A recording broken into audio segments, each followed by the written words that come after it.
The Batflip podcast is starting in 3, 2, 1. Welcome in, everyone, to another episode of the Batflip podcast. Damien and David here with you today. Matt decided to ditch us this week and go to a baseball game for some reason. Like, who wants to go to a baseball game when you can just come on here and talk about baseball, right? But anyways, in the meantime, there is a ton to talk about this week. We're going to do a monthly standings update. We had our first round of CBA negotiations this week. We had a no-hitter for the first time, I think, since 2024. I don't think we had one last year. We have potential expansion talk, and then a bunch of injuries.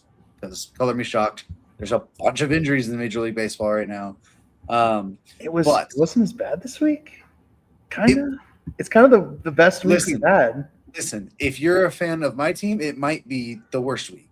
Yeah, partially, but we'll get to all that. Anyways, David, welcome in this week. I'm glad to be back. I was at the Indy 500 last week. That was awesome. Big fan of that. It was a great time. Got to go see that with friends and family, and that was a special race. Cool to get to see the what most lead changes in Indy 500 history, and then also the closest finish. Yeah, it was super cool. So poor Malukas though.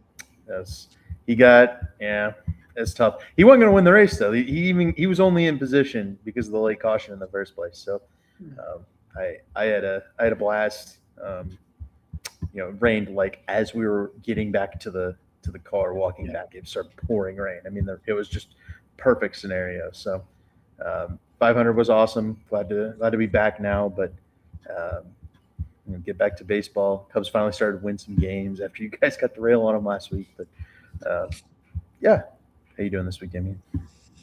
It's been an adventurous week over here in the Leininger household, so I'll just leave it at that. But good week in baseball terms. That's been fun to watch. Had a series against the Phillies this week, so that was a fun one. And I think it was the Brewers before that or something. Ew. No, who was it before that? You definitely played the Brewers because you messaged us this week and we're like, what is with this Brewers? I think that was a week and a half ago or something. But still.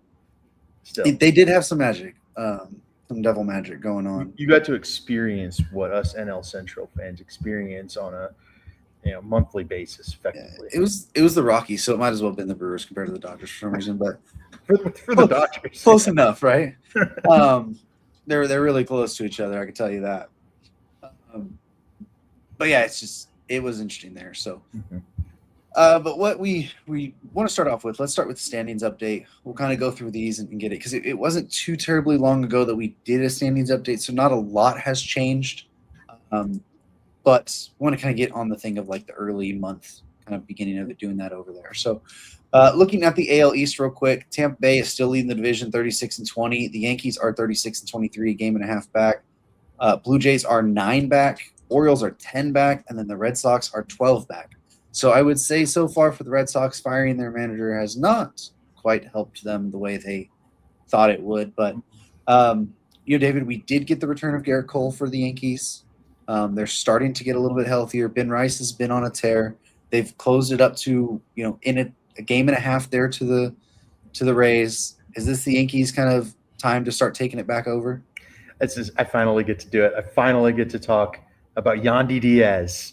Talk about Ben Rice. I'll counter with Yandy Diaz. Yandy went on he got a card in the show at the beginning of the month, had a crazy week. This last week, he has 4 homers. And will very much be, it's funny because he'll be in consideration for player of the week.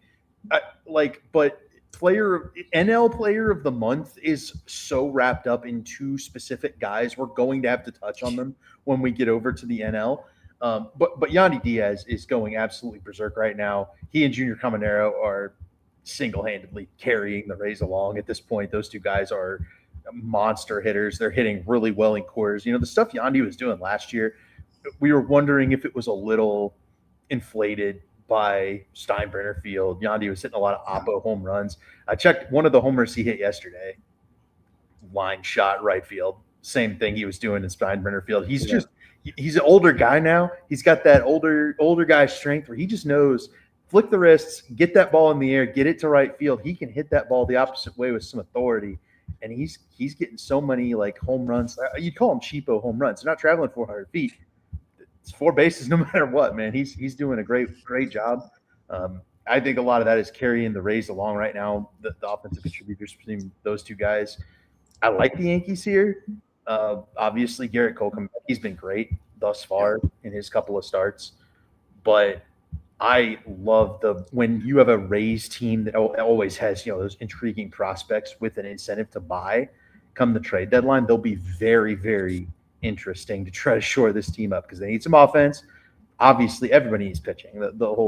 Presume the whole league needs pitching until otherwise noted. Everybody is in desperate need of effective starting pitching. So I do want to note, Toronto's in a playoff position. They're in the wild card 3 slot right now. Nobody's really out of the wild card in this group, but that changes your expectations come deadline time, right? We're getting kind of, we're within 2 months of that. It's getting to be kind of close to starting to think about who's buying, who's selling. Well, you see the Toronto Blue Jays 29-31. They've endured so many injuries, and they're still in playoff contention. Yeah, it's crazy to think about, but we're almost getting ready to the point of talking about all-star voting. Yeah. Like we're starting to get to that point. So, this is when you're going to really start seeing the contenders and pretenders and who's going to make some jumps. I mean, there's always this kind of weird trade that someone jumps in June to try and get ahead of the market a little bit. We'll see what that is, but you could definitely see one of these teams trying to do that a little bit there.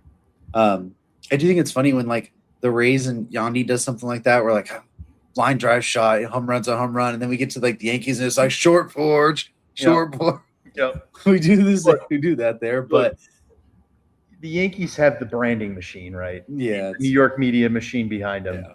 The Rays do not. Yeah. I'll always, it's one of those things where I wasn't praising the Yandy stuff last year. It was just right. It's this year. Not only is it working, he's got him in first place. Yeah, it's going to be a battle between him and Ben Rice for talk about those All-Star votes. That could be a battle for the All-Star game starter right there. People aren't also talking about what Jonathan Aranda's doing. Love Jonathan Aranda. He's crazy. Let's look at the AL Central though. The Guardians are leading at 34-27. The White Sox still only a game back at the moment. Minnesota Twins 6.5 back. The Royals have fell to 11 back, and the Tigers, bottom of the division, 11.5 back. We talked a lot about the Tigers last time and their free fall. It's kind of got a little bit worse even. They're on a 4-game losing streak. Royals are on a 6-game losing streak as it is. Tigers are on pace to win tonight right now they're leading the Rays like 7-2 or something. But instead of the Tigers, I think the big thing we need to highlight is the White Sox here being only a game back. But I guess we can kind of throw this in at this point. Big injury news for them this week. They lost Munetaka Murakami to a hamstring injury. About a 4 to 6 week timeline is what they're kind of portraying that to be. They did call up Jacob Gonzalez to replace him, but he had like 20 homers so far this year. Murakami had been fantastic and a leader for that team. Obviously, they have guys like Miguel Vargas who are starting to break out. They have some other hitters on that team that have done pretty good so far for themselves, and the pitching's been great. But losing a guy like Murakami, do you think that they're only game back right now? Are they able to withstand his loss?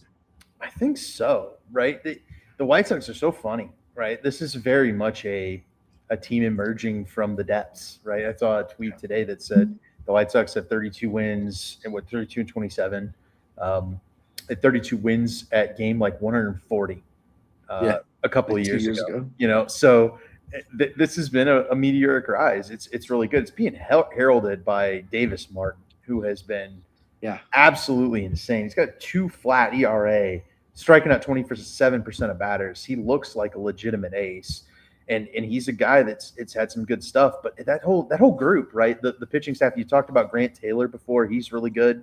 They went and got Shane Smith. He hasn't really contributed much this year, I don't believe. But they have.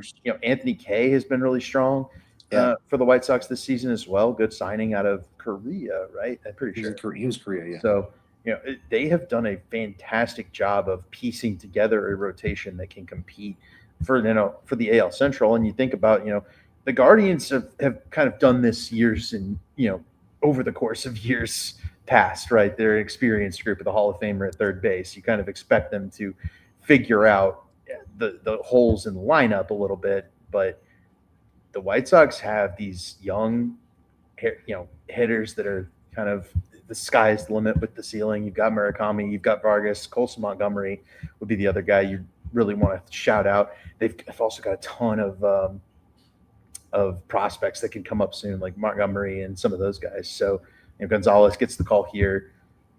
Kyle Teal's been strong. I just think the White Sox have enough youth and energy to continue what seems to be like a 2015 Cubs or a young team breaking out of the depths in preparation for a long window of contention is how this feels from the White Sox. And a lot of those moves, right, especially the 2015 Cubs, that's cemented by a midseason trade, supplemented by a midseason acquisition or an off-season acquisition. Really, for the Cubs, it was John Lester. But I think if the White Sox are able to go out and make that final piece to really swing this group into contention, whether that be a position player or a pitcher, I don't think it really matters. The pitching staff's been really strong, and they've got guys sitting in the wings in AAA. I just, they'll go out, they'll add at this deadline, and I think they can take it to the Guardians. They've got a lot of belief, and that's what's kind of needed. They're playing with a lot of energy, and that's good stuff. Yeah, Chris Getz has done a great job. After it was, even by us, he was kind of like ridiculed at first, the way that they kind of just promoted from within and got that job, without them really kind of going outside. And he's kind of proven a lot of people wrong with a lot of the moves he's did. So he's got to give a shout out to him. All right, let's move over to the American League West now, where the Mariners are leading at 31-29. The A's are 28-31, 2.5 back. The Rangers are also 28-31, 2.5 back. Astros are 4.5 back, and the Angels are 8 back. This division's going to be a dogfight. It's going to be interesting. Seattle has, got some of their pitchers back. Bryce Miller has been fantastic since he came back from the IL. The A's have lost some of their pitching. Luis Severino went on the IL this week. The Rangers, their pitching has kind of turned it around recently. Kumar Rocker's been fantastic as of late. Mackenzie Gore has been fantastic as of late. Jacob deGrom. Obviously you have Jacob deGrom and Nathan Eovaldi. I don't think much needs to be said about those two. Yeah. Leading the rotation. DeGrom looks vintage right now. He looks like the DeGrom of old. And then just when we thought the Houston Astros were dead, they decided they wanted to throw a no-hitter over the Rangers, by the way. Yep. So let's highlight that a little bit with this division, because it gives us a kind of 2-for-1. Mm-hmm. So the Astros had the combined no-hitter. Tatsuya Mai, I think it was in his return from the IL or shortly after his return. He went 6 innings. Then Steven Okert came in from 1 innings. And then Alimber Santa. Alimber Santa. Limber Santa, there you go. 2 innings in his major league debut to close out the no-hitter against the Rangers. So is this the start of the turnaround for the Astros? No, because hitting in that Rangers ballpark is a chore for everyone. It's horrible. So I don't blame the Rangers for not being able to hit in their own home ballpark, because it stinks and I hate it. But all things aside, right? It's a good momentum building moment. We talked at length about the Astros and the struggles that they're going to face. Yordan Alvarez went out of the game against the Cubs this last weekend with an injury. I believe he's back. He's back, yeah. But it was a scare, and it's one of those where Yordan's been kind of not only their best hitter, but like their only hitter. A lot of struggle throughout that Astros lineup, and so they need the big pitching performances. They really need Tatsuya Imai to come back, and they need Hunter Brown to be back soon as well in order to make a run. But it just feels like it's going to be a little bit too late, because I think the window to jump the Mariners has passed. I think the Mariners are going to round into form here. They're kind of finally finding their footing. This is a team that we kind of put as the at the World Series contending team with the pitching, and obviously they've had a dreadful start, and they're still leading the division by a couple of games. It feels like they'll be able to overcome that, get a lot of those pieces back. You think Cal Raleigh's on the IL after the horrible start.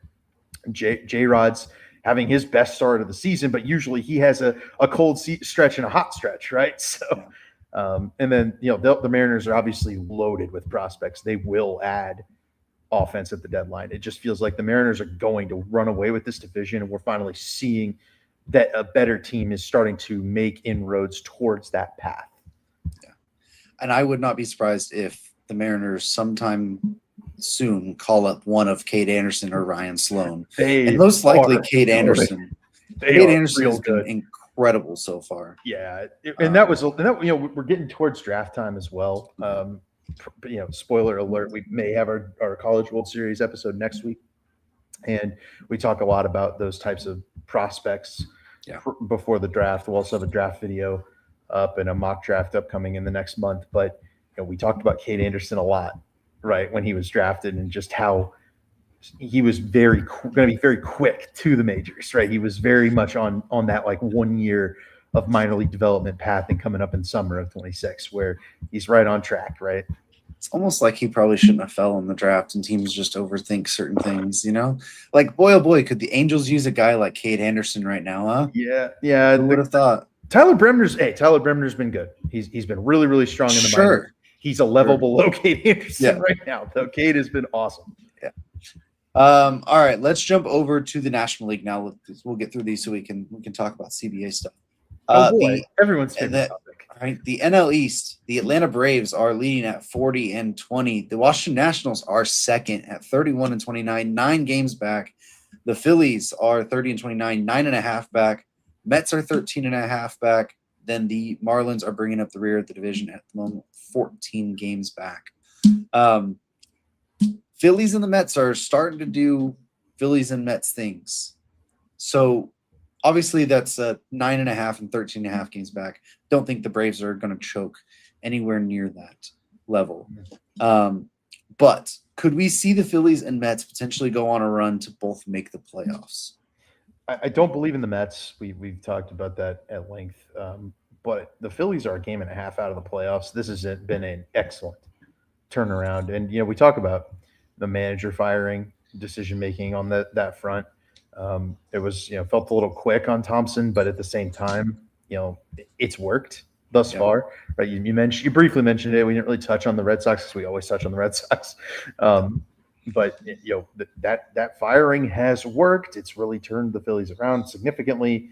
As a team, they're underperforming, right? But that's a group that's a lot stronger as a whole, as a unit, than the sum of their results thus far. Yeah. Kyle Schwarber's he's like on pace for 60-something home runs. Like he's doing typical Kyle Schwarber things. And then we've got to touch on Christopher Sanchez, who is having one of the best months of all time in the starting pitching department. And it's not even the best month in the National League. Yeah, he's on like a 41 inning scoreless streak at the moment. What's Oral's? Oral has the records 59, 58, 59? It's in the 50s. It's mid-50s or something like that. Right. It's not zero chance Christopher gets there. He's just been lights out. Yeah. He avoided the Dodgers this weekend, so that's a good call for him to really do it. That'll help. They did a great job there. But but then you have Jacob Mizrowski kind of just, hey, by the way, I'm also going to basically allow only 1 run this month, and I'm going to still strike out like 20 more batters than you in like the same amount of innings. It's crazy what those two are doing. Yeah. We will be talking about them for quite a while here. But, the Phillies team does look like they've made a legitimate turnaround. They've got Zach Wheeler back. They've been 6-1 in his start since he came back. They were 6-0 until he faced the Dodgers this weekend. And they hit 4 homers off of him. But, we'll have that. It wasn't a playoff game. Zach Wheeler doesn't get up for playoff games. He just goes out there, throws 6 strong every other starter. Ryan Kirkgreen's happy it wasn't a playoff game. Sorry, too soon. I can throw a little bit there, okay? Let me have a little bit. Poor guy. But no, the Phillies have done a great job there, right? I think they're going to need some help as well.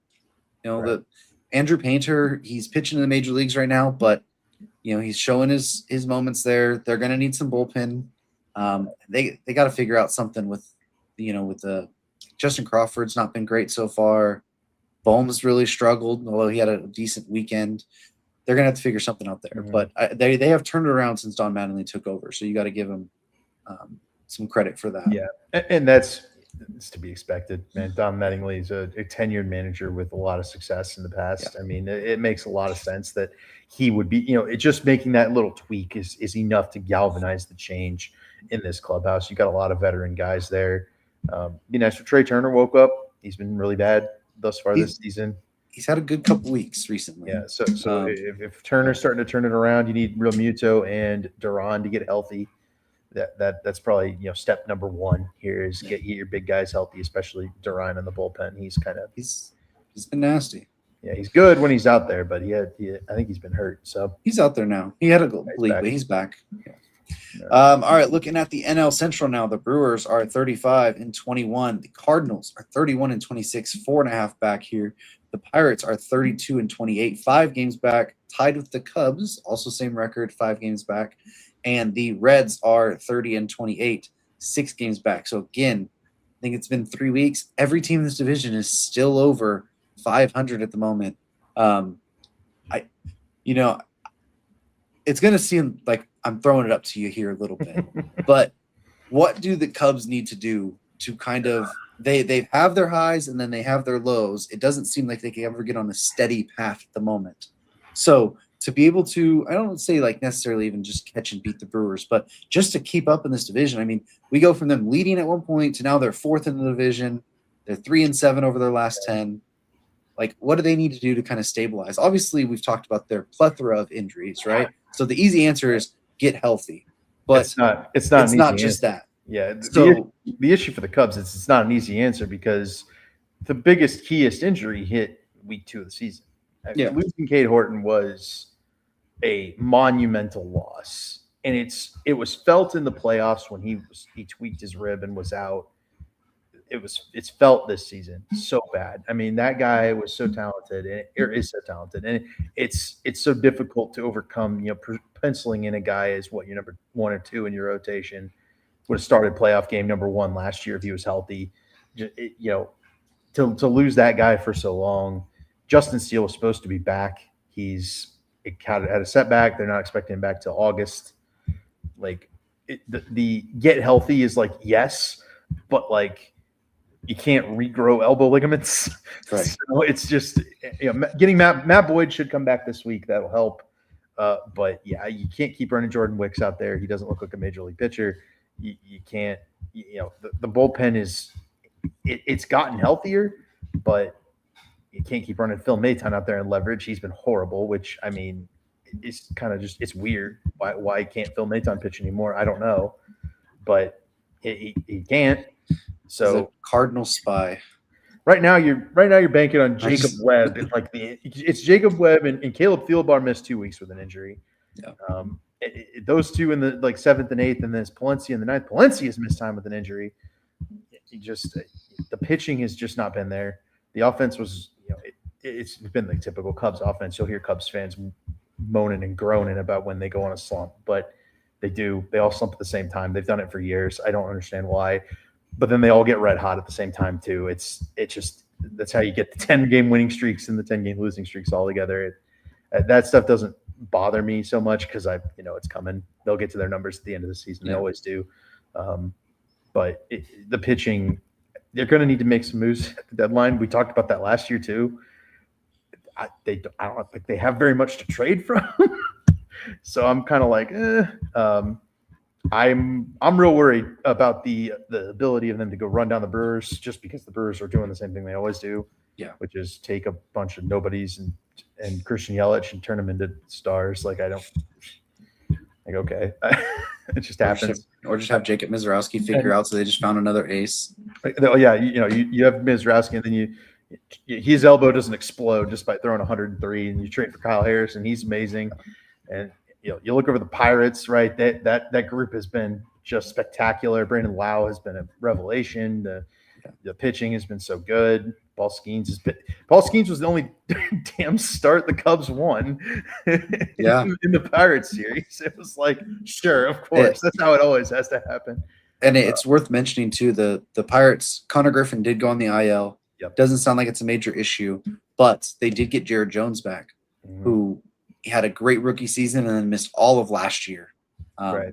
So he just came back on Friday. It's another add to that pitching staff that is just – they are a sneaky pitching staff. I mean, you talk about Skeens, but, I mean, you have Bubba Chandler, Braxton Ashcraft, Jared Jones, and then Mitch Keller. I mean, just that pitching staff's really, really good. I've seen a lot of them already. I'll tell you what, I think Ashcraft might be the guy of the rest of them. I think Chandler's really strong, but Ashcraft has been he's got the high ceiling stuff that kind of Chandler does. Maybe not the radar gun light up where you throw 100, but he's been filthy. And not to mention they also have the Cubs, so. Seth Hernandez just already sitting down there looking fantastic in the minors. Was Cade Anderson, Seth Hernandez, Tyler Bremner like one of the best pitching draft classes of all time? It might. We're too early to call that. Obviously, also that could be a generational class. Also, the name that's thrown under the radar too so far, Anthony Ionson's been incredible. What a coincidence! He also went to LSU. Yeah, if you throw him into that, like that, legitimately might have the best to be that. But that'll be something we'll have to see right down the road a little bit. Let's talk about the National League West now. The Dodgers are 38-21, leading the division, 5.5 games over the Padres, who are 32-26. Diamondbacks have kind of rebounded from their slow start to the season. They are 31-27, 6.5 back, only a game back of second place. San Francisco's 15 back, and then the Rockies are 16.5 back, bringing up the rear of this division. Big 4-game set for the Diamondbacks and Dodgers starting tonight in Arizona. So see how they're able to rebound there. If they're able to kind of, they can close that gap up, at least a couple games if they have a good series here or something. But I mean, I think we all know it's going to kind of come down to those top two, right? The Padres, they've dealt with their own issues so far this year. I don't even want to be too much of a homer, but what do the other teams need to do to catch the Dodgers? Increase roster capacity by $200 million. Well, we'll talk about why that can't happen. Okay, that's what they need to do. I don't know what we could possibly see between now and the trade deadline, but I mean, really, it comes down to this. It almost feels like when you sift through sand or something through a sifter, and the big pieces fall and they fall in order to the bottom. It feels like this division every year just kind of goes through a sifter and gets sifted out into the proper channels where it's Dodgers, Padres, D-backs, and then whether or not one of those Dodgers, Padres, Giants moves up and gets the wild card any given year is, just kind of dependent on the specific sand you poured through that season. But I mean, it just feels like this division is naturally settling into its proper order. I don't think there's a whole lot the Diamondbacks can do, man. They need 3 more star caliber players to really stand on the dot. They could beat them, right? They could win 3 or 4, right? Yeah. In this week, they would have cut the deficit in half, and then they'll lose all that in the next month because the Dodgers are a team that is so well built with so many excellent contributors across the board that they can lose a few games. They can lose in a short series, right? We haven't seen that happen in the last 2 playoffs, but they've been close. I mean, they've been close to getting knocked out. Yeah. But they haven't been because it's a good team. But then you go to the regular season, and last season they had a really bad regular season, and they still won the division. They still went to the playoffs. They still won the World Series because it's very much the adage of if you have the star talent, if you have the key players, you'll be able to get there. Ketel Marte has been a star player for years. He isn't performing quite like he has been. It's been incredible lately. Ketel Marte's, Corbin Carroll has been his typical self, right? 900 OPS type of guy with Gold Glove right field defense. He's just awesome. He's Corbin Carroll, but I will note. I don't know if you saw the video of Corbin Carroll running around third. He throws. Yeah, he got bonked in the head. So ball hit him right in the forehead, shot into left field, and he got up rubbing his head and scored. Kind of a little league inside the Parker, but that's they need 2 more of those guys in order to compete, and they're just over the course of 162, and they just don't have that. Yeah. I think a big thing could be getting Corbin Burns back if he's on that trajectory to come back, later in the season. But if you're able to get a guy like that, he kind of bumps everyone down for you. You can then. I mean, Eduardo Rodriguez has also been incredible this year. He starts tonight for them. If he's your 2 starter, then you put Gallen 3, Kelly 4, and then you're Soroka. Soroka's been better. Soroka's been better than Gallen this year. Yeah, but I mean, you're probably going to trust Gallen. You're probably going to do that a little bit, and Soroka has the ability to go to the bullpen and do stuff. So, and they have the talent, right? It's just, can you get healthy to do it? And obviously, we know AJ Preller's a madman. Anytime around the deadline, he's going to do something crazy. I'm not one to make direct accusations. However, you'll note there's been an awful lot of chatter about just how great Ethan Salas is. And I am going to say there is a 0% chance Ethan Salas is a Padre come July or August 1st. 0%. I will disagree with you. I think Ethan Salas will be a Padre by the deadline and after the deadline. And I think that's because he's legitimately been very good this year again.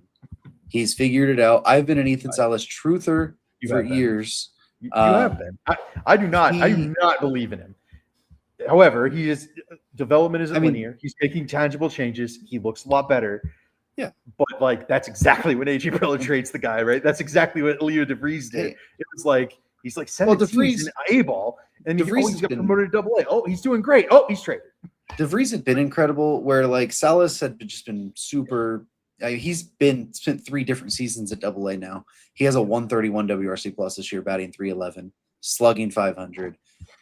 He's doing pretty good things this year. I think that they've struggled with the catcher position to find that production. They have. I think they are dead set that Salas is going to be their guy. And I don't think – I would say Cruz Schoolcraft. You could see he was first-round pick for them last year. Cash Mayfield. I think you can see anyone else go. I think Salas is the one guy that they won't trade now. I do know just because the Cubs minor league team was the one that blew him up. Cash Mayfield did not make an out in one of his recent minor league starts. So yeah, well, that happens sometimes. Yeah, that'll happen. You'll have that, but just a note on where the pod. Before you see these guys are really good pitching prospects. It's like, well, you got to remember where they're coming from. The info. I feel like the Padres are always feeding the info to folks and inflating it a little bit, especially when they have such a dearth of talent in the system. So. Yeah, ask James Tibbs about that. If you know from an inside joke. I didn't say anything about the Dodgers doing it. Okay, I was simply. I think the Dodgers are freaking doing it. I didn't have anything to say about it. If you follow David and I on Twitter, you will know from this past week what that is. Of course, I'm the one who galvanized it. All right, James Tibbs hit 5 home runs this week after I said something. He had to have been looking, dude. No, he hit 5 home runs since Thursday. Yeah, it's literally the second I said something about it, he was like, "Oh, okay." Yeah. Anyways, he's a good player. All right, let's talk. Let's talk about the CBA negotiations, and we're going to spend a little bit of time, but we're not going to spend too much time because this is the first of many long, drawn-out processes. Basically, what we want to do is we want to give you the key points to what each side is arguing here. Okay. So you're going to hear this played through the media a ton. Don't read a lot of what the media basically is telling you. You can even consider that us, but I would say we are not big enough media to have any of the thing of like spewing the narratives one way or the other here, okay? Basically, this is what's going to happen. MLB owners are crying, well, our fans want a salary cap. That's what they need for competitive balance. Then the players are like, that's not what we need for competitive balance. We need you to spend the money that you are getting on the players. That makes competitive balance. That's why they're arguing, basically. So the players are saying, hey, let's put the luxury tax ceiling at $300 million with harsher penalties for teams that go over that. Your Dodgers, your Yankees, your Mets, your normal guys from there. $150 million kind of softish floor, basically saying that, like, hey, you get money from MLB every year. You rev share teams. You get $150 million. That money should be put back into the players on your team. Every team should be able to have a $150 million payroll no matter what. You shouldn't be pocketing that money as an owner. put that money back in. That'll help revenue sharing, increase minimum salaries for players.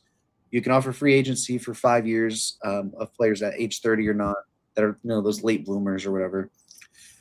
So what was MLB's counter proposal? Well, let's give you a $245 million salary cap, hard cap, no matter what. But let's also say that doesn't include the $20 million of incentive stuff. So it's really a $220-something million cap. But we will agree to a $175 million floor, salary floor of $175 million. That didn't include bonuses either, so it was really like 150. But it's kind of weird that the owners are now saying, hey, we can all spend $150 million on our team. I would think that's kind of awkward, right? Like you're telling us how, oh, hey, we're in a business. We need to be able to do this. Like we're barely breaking even all the time. And then every single owner, including the Rockies and the Guardians and all the other teams that don't spend, the Guardians' biggest offseason free agency was Rhys Hoskins this past offseason. The only offensive thing, we can spend $150 million, but we're going to keep our payroll at like 80-ish. You could add basically double your payroll. Right. I think it's kind of awkward there. Anyways, PA has come out. Well, that was going to lose us $500 million this year if we accepted that deal, basically. And the owners are like, well, this is what our fans want. So you're going to see this going back and forth so many times. This was the first of many. You already see media narratives getting pushed out there. You can believe what you want to believe. We all have our own opinions. We typically side to be more pro player in this instance. We want each team to be able to spend more money. We think if you are getting that, put that back into your team. That makes better teams. But regardless, that's what you're going to see. So, David, we talked a lot in the chat when this proposal came out. So give me your kind of thoughts on it so far. First thing, I want to read the response by current Union Chief Bruce Meyer. I don't think he's guaranteed the current one because of the Tony Clark thing. No, I think he got promoted. He is firmly promoted? Yeah. Okay. So Bruce Meyer, who is where Tony Clark had been the last several CBAs, said this. I'm reading word for word from a Bob Nightingale tweet. Oddly enough, he got this one right, oddly. Who knows? Our salary cap and floor proposal addresses our fans' concerns by leveling the playing field while sharing baseball revenue with players like 50-50, unlike other leagues. This is the players, right? The one that Damien read with $300 million, as the high cap, 150 is the soft cap. There are other things in there as well. We'll touch on real briefly. But under our proposal, Major League players will receive more compensation in year one of the system than in 2026. Oh wait, this is the other one. Oh, but they said it. Oh, maybe I found the wrong one. Anyway, they said it was worse than the 1994 strike. Proposal was the MLB one. I read the wrong one. That's fine. This is Bob Nightingale. It's my own fault there for even trusting that. They said it was worse than the one that caused the proposal was worse than the one that caused the 1994 strike. Yeah, and which was the last time. For those who don't know, that was the last time that the owners offered, or basically a salary cap proposal. The players union is extremely proud of having never ceded a cap to Major League Baseball's owners. That the only professional sport that doesn't have a cap. I think I take a look at both of these proposals, and I think they are both, not, if you say we want something in the 50-50 range that gets us back to playing baseball next season. Yeah. I think the players offered at 90%. Right. I think they probably could have done a little bit less to try and get closer to the 50, but I think they took a lot of liberties. They went for like a doubling increase in the minimum salary, and some of these things. Like those are things that can be negotiated later. But they went with the one thing I really like was they said free agency when you're 30 years old, after 5 years of service time, you get to go to free agency. I think that's a really reasonable ask. However, right, it's going to be one of those things where you might have to take that off the table in order to get some, go after this, salary cap thing, because the owners they're going to push for the salary cap thing, man. And they are so proud that they don't have a salary cap. I think it's a non-starter to have the cap. And they raised up the luxury tax. They said, we want to try to do harsher penalties. Obviously a billionaire juggernaut like the Dodgers is just Steve Cohen. They're just going to overpay it. It doesn't matter. Right. So I think that the players' deal needs adjusting from that perspective. I think you've got to find a way to bring the competitive balance back. I think from that exact perspective, which the teams are going to tell you, and then they're not going to. That's not actually the reason they're trying to. Yeah. They're going to say we want competitive balance. We want all the teams to be pretty good, but that's not actually they want to. They want to hold the players down, and they don't want players making $700 million. That's bad for ownership. They have to pay $700 million. They don't want to do that. They don't want more Otanis. They don't want more Sotos. They don't want more Vlad Juniors. They don't want more players making $500 million because they have to pay those contracts. They want to suppress those salaries. So they're going to tell you, well, I can't pay that money, right? I can't do a $500 million deal with a deferment of 250 of that into the future 40 years. They can do that. They're going to make billions of dollars on these franchises. If they need the money, they'll sell the team. The Padres just sold for like 400% return on investment by the Seidler family. They bought the team for like $800 million and sold it for $4 billion. That is ungodly amounts of wealth. Yeah. And it business-wise, right? That is the moneymaker. The minutia of year to year $200 million worth of versus $300 million versus $150 does not matter, and it will never matter. So, if from that perspective, right, competitive balance. If you want that 300, they've got to find a way to curb. Really, you've talked about it a lot, and I'll let you kind of chime in because it's the Dodgers that are the ones kind of leading the charge, right? They are the juggernaut team that is. Kind of creating this narrative. I'm certain the Dodgers ownership is not on board, but they're getting outvoted, right? They would much rather things stay the way they are now. So here's the thing. Mark Walter himself has said, hey, we need other teams that are able to win. We can't just be the only team to win and sign people. He has said that. Everyone thinks, oh, well, the Dodgers just aren't like Mark Walter himself has said that this should be a thing. The problem is the way that they're going about it. They're trying to spin this. The Major League Baseball and the owners are trying to spin it that what we want is for the game. This is what the fans need. This is how we save baseball. It's not how you save baseball at all, right? Mm-hmm. MLB owners care about what their franchise values are. Their franchise values skyrocket when you add in, here's your cost certainty. This is how much you need to spend each year, basically, on your team, mm-hmm. right? You once you have that. And then what they're wanting to do is they want to localize TV contracts. Or not localize. They want to combine all the TV contracts. So there's no more disparity between the Dodgers TV deal and your local TV deal.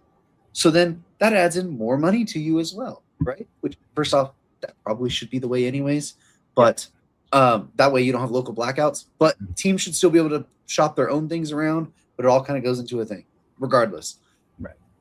They're trying to spin it. And this will be my last point on this. We can move on after this. This is the biggest thing for me. Rob Manfred has went on shows, especially he went on the Pat McAfee show this past week, mm-hmm. through a big thing, and said there's a $446 million gap in our MLB's smallest and highest payrolls. That's not a fair fight. Fans want competition, and that's what it's about at the end of the day. That's what they want to get fixed. No, here's what fans want. They want you guys to agree to a system that you don't miss any games. Yes. Fans want the games to be played, and there is a way that you guys can make a fair system. I'm a Dodgers fan. I love this system as it is. Don't get me wrong, right? You can keep it like all you want. I'll win 17 straight championships. I don't care. David consistently tells me, tell your team to stop signing all the good players. No. I want no. They'll eventually run out, right? That's why Mark Walter wants some other people to spun. Because they're going to run out here soon. Give me all of them. I don't care. But there's a way that you can do this, right? Mm-hmm. To make it fair for every side. And I think Bruce Meyer highlighted it great today too. He's like, we need more teams like the Padres, right? Yes. Yep. That mm-hmm. are a small market team, but are invested in their team to go out and try to win. It hasn't completely worked out for them, but they've done everything they can, even through their own ownership turmoil and everything. They've done everything they can to try to put a competitive team on the field. Every single owner already just agreed that they could pay $170 million in payroll. Yep. That should be your goal. No matter what, every team should be able to do that. And here's the thing. This is my big argument as well. If there was $175 million that every team spent, the Dodgers wouldn't buy everyone. Right. The offers would be more competitive. The offers would be more competitive. Yeah. They would be more competitive. If all those teams spent, let's say the Marlins right now, they had an extra $100 million to spend, right?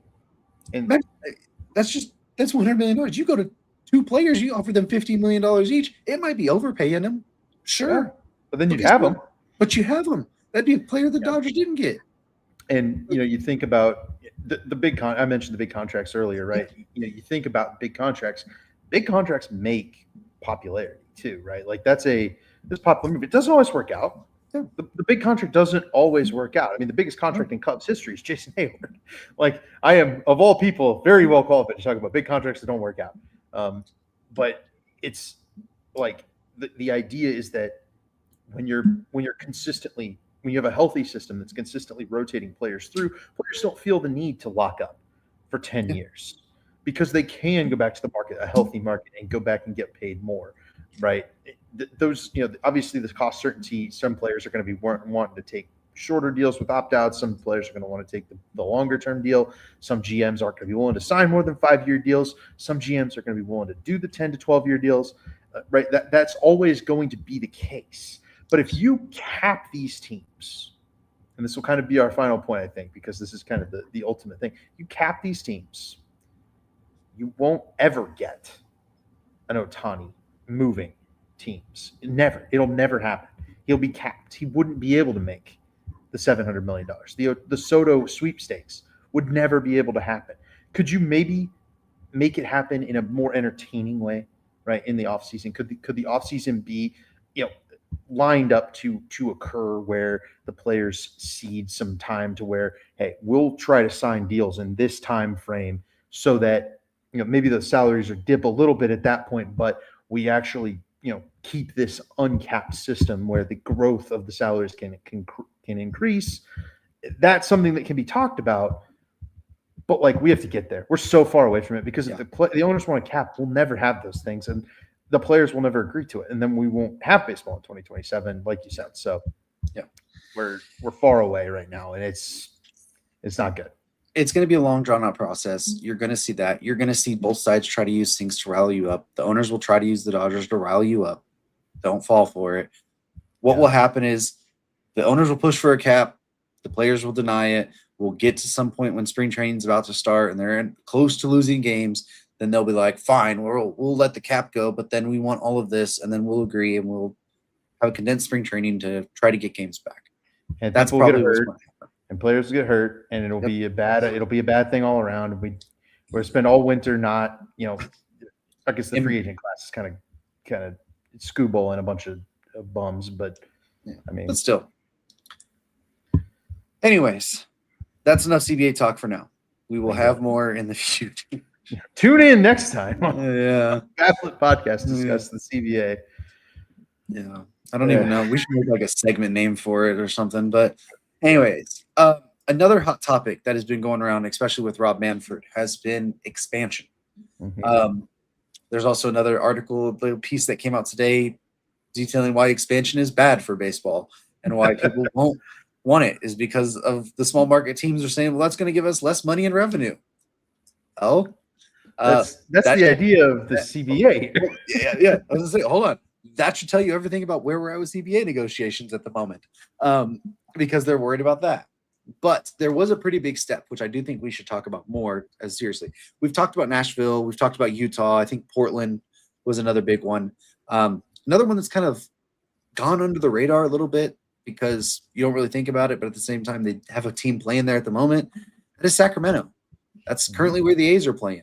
And they've put together a possible, it's not really a bid, but it's a proposal basically going forward about what they would look like as a potential expansion spot. They would have location around Sutter Health Park. It wouldn't be there. They'd build kind of right next to it or somewhere in that vicinity at least to build an MLB stadium.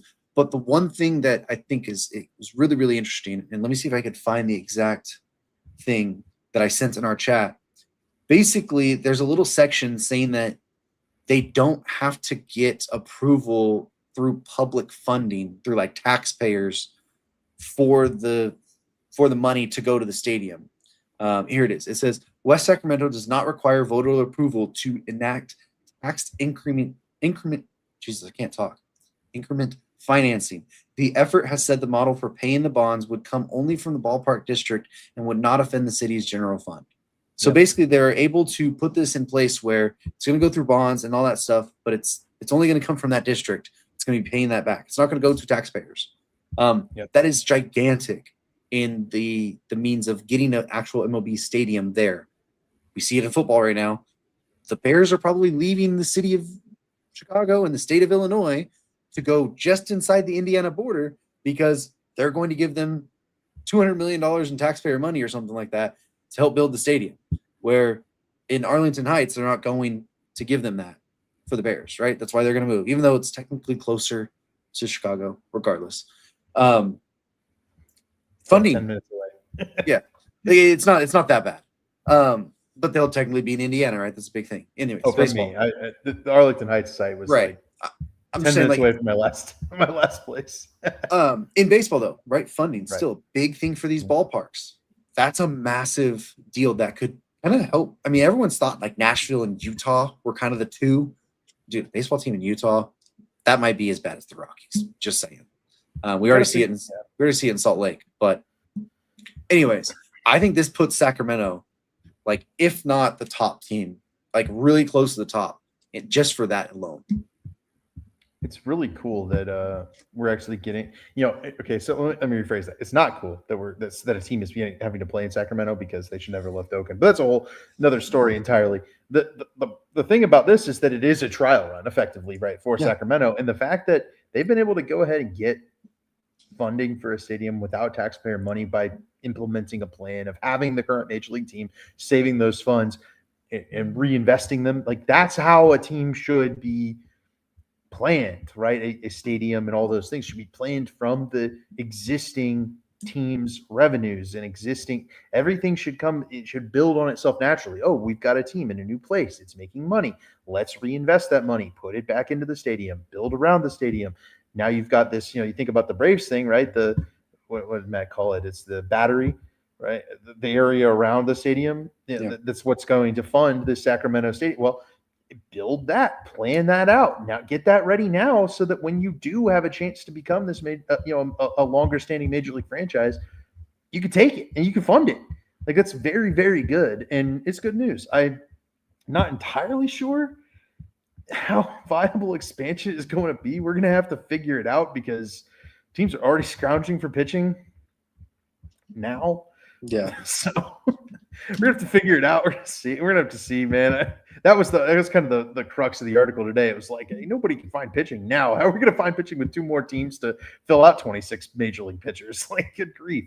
But hey, that's kind of the thing, right? It'll drive up the cost of pitching. Pitching has historically been more volatile, and I think reliable pitching could become even more of a commodity.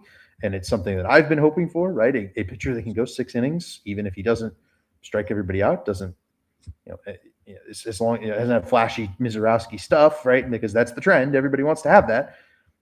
Expansion teams, that could make that guy come back into vogue.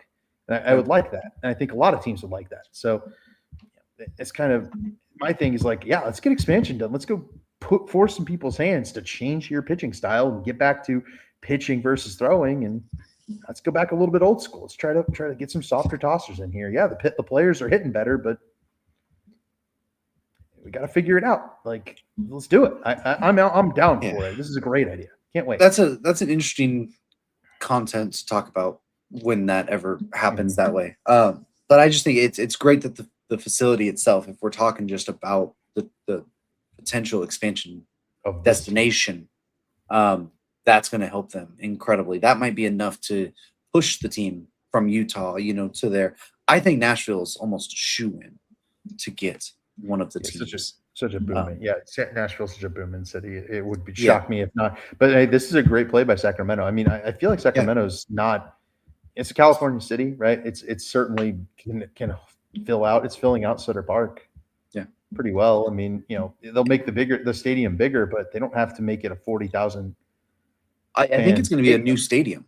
I don't think it's going to be Sutter Health revamped. I think it's going to be built next to it. I'm saying don't build it like you're going to fill out 50 thousand seats. No, Nuts, you're gonna right? do like what the A's I think stadium in Vegas is like 30 something thousand. Yeah, I might even cut it a little more than that and try to fill out 30,000 on the dot or something like that, Maybe. right? Instead of building to 40, hoping you'll get there, and then watching 10K come in every week. Yeah. But that'll be something we talk about more in the future as well as we get more information from these places. But I just thought that was really interesting and a big nugget for Sacramento. All right, let's talk about injuries real quick. The Dodgers lost their Hernandez bros this week. Teoscar has a grade 1 hamstring strain. Sounds like he's going to be out about a month. Kike Hernandez injured his oblique before he ever played and then still went 3 for 4.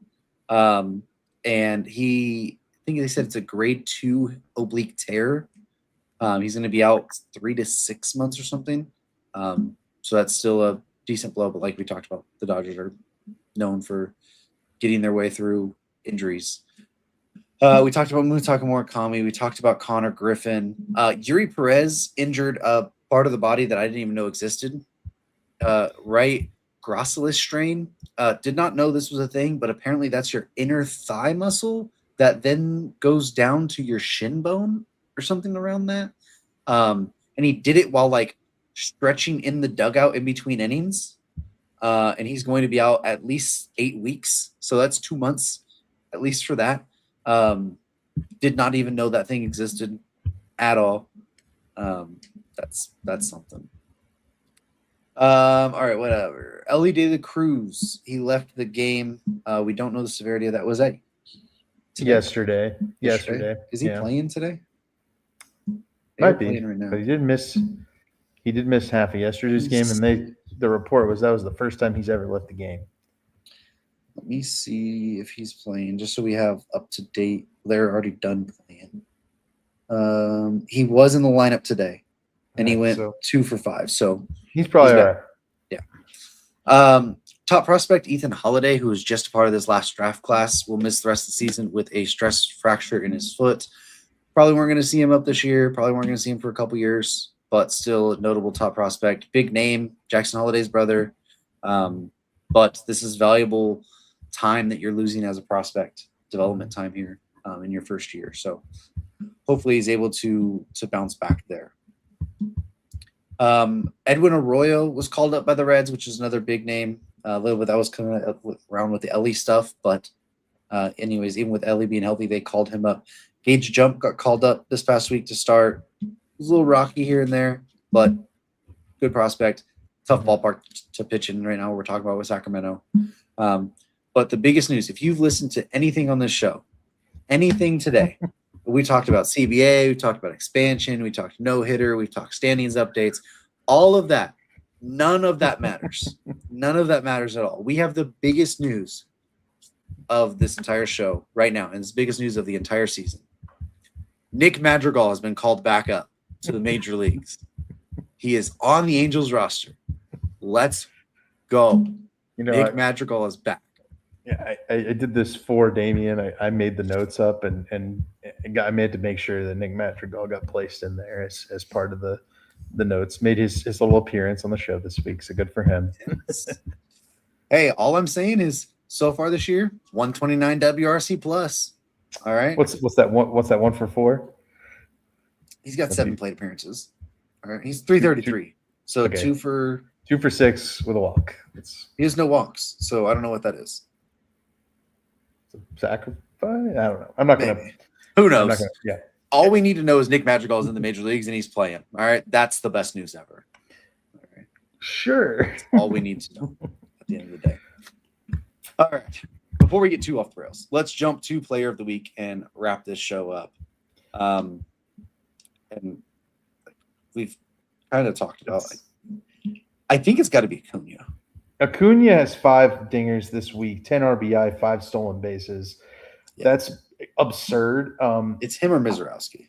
Right. I was going to say only 2 guys have more RBIs, Ben Rice, Ian Happ. Going over to pitching, the thing about Mizorowski and Christopher Sanchez, right? We talked about the 2 of them. How much of that has been in this exact past week? Mizorowski had 14 innings. Is the tough part. Mizorowski has 2 starts in the last week. Sanchez has just the 1. Yeah. I think we've given it to too many Braves. I think we have to shift over and give it to Mizorowski. Simply because we don't have the Matt vote for Acuna. We've got to punish him a little bit. Yeah. Not that I'm saying I want to give it to Mizorowski, but I am saying that we got to honor him somewhere, man. This has been an absolutely absurd stretch of pitching. Yeah. This week, just so you know the game, 7 innings, 2 hits, 1 earned run, 12 strikeouts, 1 walk against the Cardinals. Then 7 innings, 3 hits, 0 walks, 8 strikeouts against the Astros. So just if you wanted those two games there. So yeah, I think Jacob Mizorowski is player of the week this week, and he has a pretty good argument for pitcher of the month.